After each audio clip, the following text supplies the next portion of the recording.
Ngethemba-ke ukuthi-ke wonke umuntu ungene kahle eminyakeni.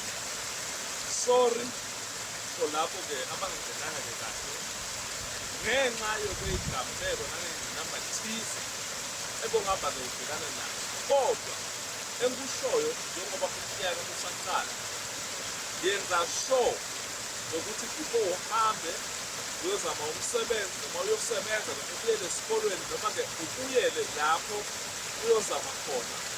Jika kumthandazi, jika enyangeni, jika kumfundisi ayokuthandazela akhulume isibusiso somnyaka noma ayokugeza ngoba umnyaka lesiphuma kuwona kukhona amathuba thize lebo ungahamba nawo lebo ebeyangahamba lamhla akwakhile isinyama thize.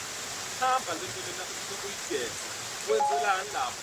Wenzela ukuthi lo mnyaka wakho lo awungaqali kahle, ungabi nezingqinamba lezingaphezu kwamandla. Ingqinamba lokho uzokwazi-ke uzinqoba noma ngizingqinamba lokho uzokwazi-ke ukubhekana nazo. Umnyaka uyagezela, umnyaka uyasuswa emathunzi namabi usaqala ukuze indlela yakho izoba mhlophe, indlela yakho izokhanya.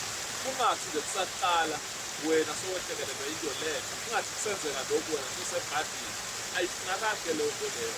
Hamba uyogeza emathungini amabi, most especially besukuya emakhaya la thina hlukene lapho besihlangane khona.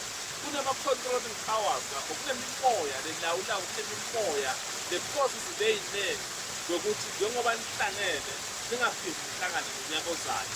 Hamba uyigeza leyo nto leyo, usale kuthula phezu kwesimo sempilo yakho, kube nokukhanya.